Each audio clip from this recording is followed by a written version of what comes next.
Alhamdulillahi Rabbil Alamin.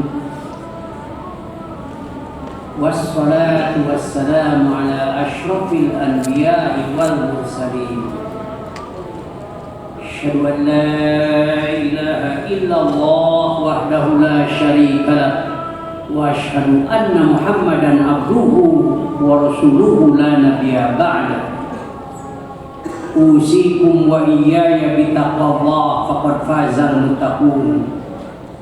Wa qala Allah ta'ala fil Qur'anil Karim, ya ayyuhalladzina amanu taqullaha haqqa tuqatih wa la tamutunna illa wa antum muslimun. Wa qala aidan wa tazawwadu fa inna khairul zadi taqwa. Jamaah rahimakumullah yang mengharap ridha dan maghfirah Allah Subhanahu wa taala, mudah-mudahan kita selalu dalam maghfirahnya, juga keluarga kita, bahkan kita juga memohon supaya kesehatan pun selalu diberikan kepada kita sekalian, baik kesehatan lahir apalagi kesehatan batin. Ketakwaan adalah salah satu bagian penting dalam kehidupan kaum muslimin. Karena itu kalimat takwa dalam Al-Quran sungguh banyak sekali. Baru juga kita membaca Al-Quran misalnya pada surat yang pertama atau yang kedua, sebut saja sudah surat Al-Fatihah. Ya, di situ Allah berfirman, A'udzubillahi minasyaitonir rajim, bismillahirrahmanirrahim. Alif lam mim. Dzalikal kitabu hudan lil muttaqin. Jelas sekali. Alkitab yang diturunkan Allah Subhanahu wa taala pada Muhammad sallallahu alaihi wasallam, yaitu kitab yang terakhir, yaitu Al-Qur'an. Karena Rasul sallallahu alaihi wasallam juga adalah sebagai rasul terakhir, maka bekal kehidupan kita adalah Al-Qur'an itu. Karena itu Allah mengingatkan, wa tazawwadu, dan berbekalah kalian, fa inna khairaz zadi taqwa, karena sebaik-baiknya bekal adalah ketakwaan. Jamaah rahimakumullah, dalam kehidupan kita setiap hari tentu saja banyak sekali, bukan hanya mengganggu keimanan kita, tetapi menggoda kehidupan kita. Walaupun secara lahiriah tidak mengganggu terhadap keimanan. Sebut saja sesuatu yang sering juga saya sampaikan oleh gaya hidup kita keseharian. Apa sebenarnya gaya hidup itu? Sudah berulang-ulang saya katakan, pertama, hidup itu jangan berlebihan, karena Al-Quran mengingatkan kita. Wa kulu washrabu wa la tusrifu innahu la yuhibbul musrifin. Makanlah dan minumlah. Wa la tusrifu, jangan israf. Israf itu berlebihan. Innahu la yuhibbul musrifin, karena Allah tidak menyenangi orang-orang yang berlebihan. Karena itu baca diri kita, keseharian kita, apakah ada berlebihan dalam hidup ini, atau ada di situ kita memanfaatkan hidup ini untuk ibadah pada Allah Subhanahu wa taala. Ibadah sudah diatur oleh Allah. Di situ salat wajibnya, salat sunatnya sudah jelas sekali, qobliyah, ba'diyah. Bahkan ada yang ba'diyah saja, ada yang qobliyah, tapi tidak ada yang qobliyah ba'diyah. Salat sunat sengaja diatur oleh Rasulullah sallallahu alaihi wasallam untuk mendampingi yang dinamakan salat wajib yang kita lakukan setiap hari. Tidak lama salat itu, tapi kenapa orang-orang itu tidak mau sholat? Yang kedua, walaupun mau sholat tetapi dia jarang atau tidak datang ke masjid kecuali hari Jumat saja misalnya, itu pun adalah suatu kekurangan yang tampak Karena Rasul Sallallahu Alaihi Wasallam mengingatkan kepada kita sekalian juga bahwa sholat di masjid adalah merupakan keniscayaan. Jangan ditinggalkan masjid itu selama kita masih mampu untuk datang ke sana. Karena itu kalau melihat di masyarakat, ya, kalau Jumat ramai, tapi kalau selain hari Jumat entah kemana mereka sholat sih sholat, katanya saya juga di kantor, di kamar gitu, sendirian atau dengan keluarga, ya. Tapi bagaimanapun sholat yang wajib kita laksanakan, antara lain sholat Jumat seperti sekarang ini, yang di situ ada maghfirah Allah Subhanahu Wa Taala, tapi juga watazawwadu wa inna khairaz zadi taqwa. Berbekalah kalian karena sebaik-baiknya bekal adalah ketakwaan. Ketakwaan itu apa? Tentu saja melaksanakan rukun Islam, rukun iman, ya, yang 6 itu sudah jelas sekali kita imani. Kalau akan melakukan sesuatu yang dilarang oleh Allah, ingat pada rukun iman. Karena banyak orang-orang rukun iman tahu, hafal malahan, tapi apa yang dilarang oleh Allah itu selalu dilanggar istilahnya, ya. Maaf, dilanggar, dirumpak bahasa Sunda, tapi bukan langgar tajuk, ya. Tajuk itu dilanggar juga gitu, tapi ini artinya tadi dirumpak, ya. Bahkan bukan hanya yang haram, yang kira-kira dibenci atau makruh pun harus dijauhi. Yang makruh, ya. Nah, salah satu contoh yang sedang ramai beberapa waktu yang lalu, yang makruh misalnya, apa itu? Makan jengkol, makan pete, cenah makruh, bau eta teh, sehingga orang lain tutup hidungnya. Ya, tapi mohon maaf ya, itu juga ada obat di situ, terutama orang-orang yang manis, orang diabetes katanya makan jengkol atau makan pete. Bagaimana menghilangkan baunya? Gampang, bukan corona, ya, bukan korek api dan rokona, tetapi kopi saja. Nah, itu bisa hilang. Allah Subhanahu Wa Taala menciptakan makhluk ini, ya, kita dan tumbuh-tumbuhan yang selalu menjadi bagian penting dalam kehidupan kita. Ternyata itu ada bagian bahwa di situ juga untuk mengobati kehidupan manusia, bukan hanya kenyang saja makan dan minum itu, tapi ngandung obat atau tidak.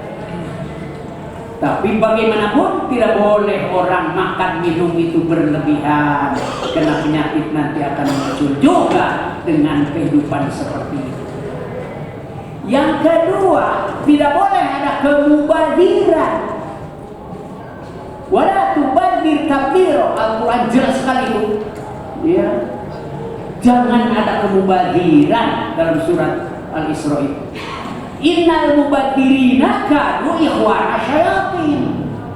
Naudzubillah. Orang yang mubadzir itu adalah ikhwan setan. Naudzubillah min dzalik, jadi ikhwan syayatin. Jadi ikhwan setan. Karena itu kalau makan minum kita pikirkan, habisi semuanya. Minumnya habis, makanannya habis. Karena itu makanan juga harus diatur supaya bisa habis. Kalau belum kenyang, ya nambah lagi, nggak apa-apa itu mah, gitu. Kalau di rumah sendiri, tapi kalau bertamu jangan menambah lagi. Emang nggak malu? Pokoknya takbir itu tidak boleh. Ikhwan setan, naudzubillah min dzalik. Ya. Karena itu pada orang-orang yang corona ada yang dibuang dari situ. Yang dibuang itu mubazir itu, habisi semuanya. Ya. Korek api dan rokona, apa yang dibuangnya di situ? Enak aja. Siapa yang diuntungkan? Penjajah negeri ini sekarang ini. Jadi orang-orang yang masih corona, korek api dan rokona, Artinya memberi kesempatan pada penjajah negeri ini supaya mereka lebih beruntung, kita yang dirugikan. Ada 8 orang kan, itu akan saya sebut 8 orang itulah yang memiliki pabriknya. Umat Islam itulah yang sebulan habis 450 miliar ya masuk ke uang mereka. Kemana kan duitnya? Dibawa ke negeri asal negerinya besar. Kita sebagai umat Islam taatlah pada tuntunan Al-Quran dan Sunnah. Hati-hati makan minum, ya, termasuk minum asap. Itu harus hati-hati minum asap di sini. Ya, jangan dibiasakan minum asap itu. Kalau senang minum asap, jongkok di depan kompor, kenyang itu setengah menit juga. Ya. Jangan sekali menguntungkan pada orang lain. Apalagi mubadir, takdir, tidak boleh.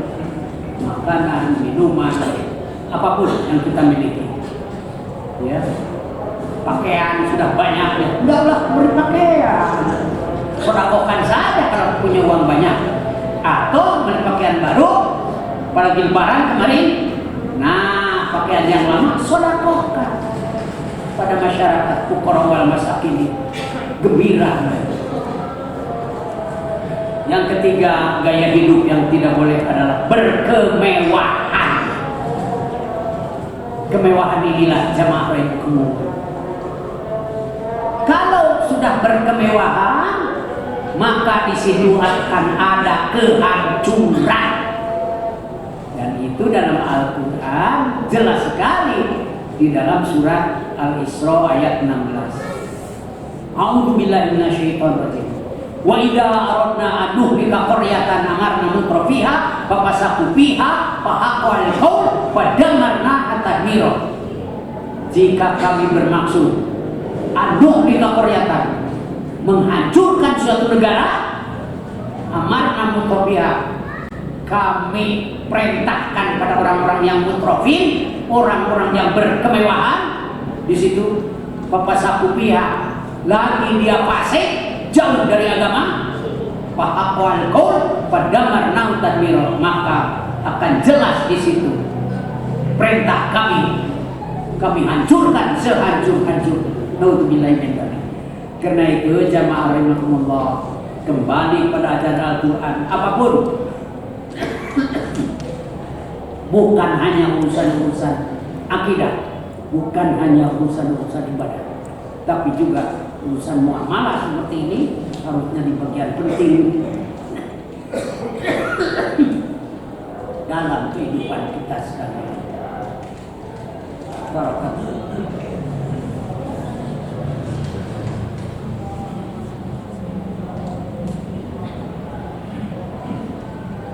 Alhamdulillahil hadana li hada wa ma kunna linahtadiya laula an hadana Allah.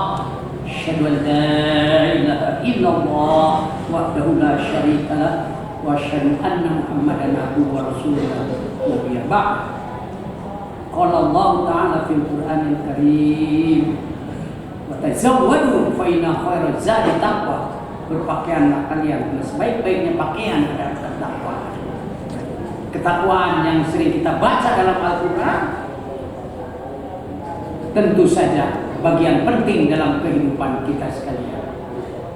Ketakwaan itu pakaian kita, jangan dibuka dimanapun. Takwa harus jadi pakaian, ya. Apalagi dalam pergaulan-pergaulan, ya. Mungkin pergaulan di rumah, pergaulan dengan anak-anak, pergaulan di kantor, misalnya di tempat kerja dan lain sebagainya, harus ingat pada takwa. Takut pada Allah. Ini tidak halal, takut pada Allah. Ini dilarang, takut pada Allah. Karena itu jamaah rahimakumullah, kalimat Allah, kalimat tauhid harus menjadi bagian penting dalam kehidupan kita sekalian. Kita sering mengatakan alhamdulillah. Apalagi kalau ada rezeki, subhanallah. Kalau ada kesusahan, ditambah lagi umpamanya sakit atau malah ditambah lagi kecelakaan, kita kembalikan semuanya kepada Allah. Inna lillahi wa inna ilaihi raji'un. Karena itu kalimat takwa yang harus menjadi pakaian kita, di situ jelas sekali kalimat Allah yang harus jadi perhiasan daripada ucapan kita, dari bibir kita, bukan yang lain-lain. Jamaah rahimakumullah, sekali lagi pakailah, berbajulah dengan ketakwaan ini. Mudah-mudahan kita selalu dalam muttaqin dan kita pulang pada Allah pun membawa sifat al-muttaqin. Mudah-mudahan Allah mengampuni dosa kita semuanya, yang besar yang kecil, sengaja tidak disengaja, terasa ataupun tidak terasa. Dosa orang tua kita yang ada ataupun telah tiada, mudah-mudahan mereka selalu dalam maghfirah-Nya. Juga para tokoh-tokoh yang ada di universitas ini yang dulu sudah bekerja keras membangun, lalu dilanjutkan oleh generasi selanjutnya, harus mengikuti pula bagaimana mereka itu supaya dalam kejujuran, dalam ketaatan, dalam ketakwaan pun mengikuti terhadap tokoh-tokoh yang sudah menjadi uswah hasanah di kampus ini. Rabbana la tuzigh qulubana ba'da idh hadaitana wa hab lana min ladunka rahmah innaka antal wahhab. Rabbana innaka jami'un nasi liyaumin la raiba fihi innallaha la yukhliqul mi'ad. Wassalamualaikum warahmatullahi wabarakatuh.